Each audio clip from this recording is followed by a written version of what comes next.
piles first. Okay, we're going to take a look at the religion comment or religion question, because that's the first standard you're going to see, 5.1a. How did the Greeks' religion impact their daily life? So real quick, what did the Greeks believe in? Yep. Okay, they believed. We'll say in many, right? Because there was a lot of them. Many gods and goddesses. Okay? Well, what did they believe about them? They believe that they control nature. Yep. Many gods who controlled, nature and what? And like things like war and stuff like that, and like home. War, like things that happen marriage. at home. What's a big word we could use there? It's actually a small word. Like people's lives. Life, yeah. They thought that they controlled nature and their lives. Everything happened according to the gods, according to their beliefs. Okay? If it rained, it's because the gods wanted it to rain. If you got sick, it's because you probably upset one of the gods. So what did these people do in their daily life as part of their religion? They went to festivals for the gods and they worshipped them. Okay, they worship them. Okay. Went to festival. What else? Tanner. They built like temples and statues and whatever. Yeah, that's the big one. And they built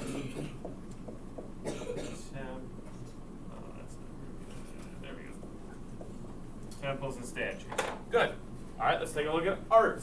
That's a nice segue into art. What were the contributions of the Greeks in the area of art? One. They made really good pottery that inspired others. Yep, lots of good pottery.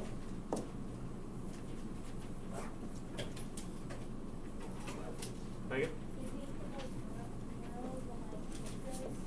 And they have murals and paintings. What else? Think in one more area. They wanted people to be inspired by their art, and like they wanted to for people to see like peace and moderation. Yep. Yeah, they did. They wanted the art to be really beautiful. So even if you were an ugly person, your painting looked good. That sounds bad. But they wanted it to look perfect. So people wanted to aspire to be like these pieces of art. Sculptures. Sculptures was the last one. Good. Okay. Drama. What was our info in the area of drama that we want? Ashley? I heard the first part. Performs plays. And what was the two types of plays that they really liked to do? Comedies and tragedies.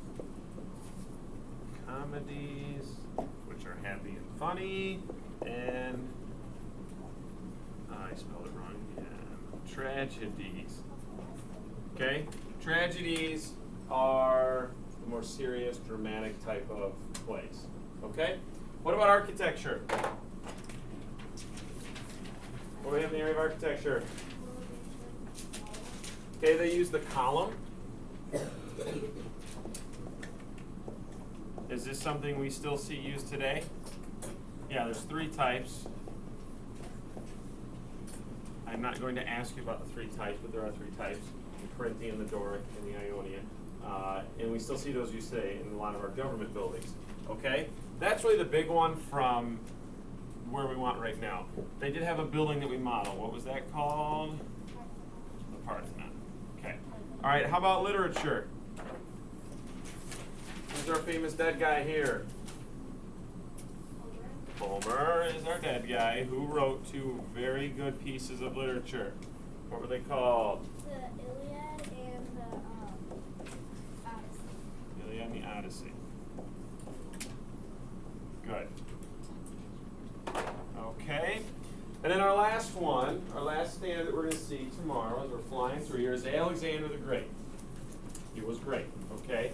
I have 4 bullets up here, but I really want you to focus on 2 big contributions, 2 big things that he did, okay? What's one of them?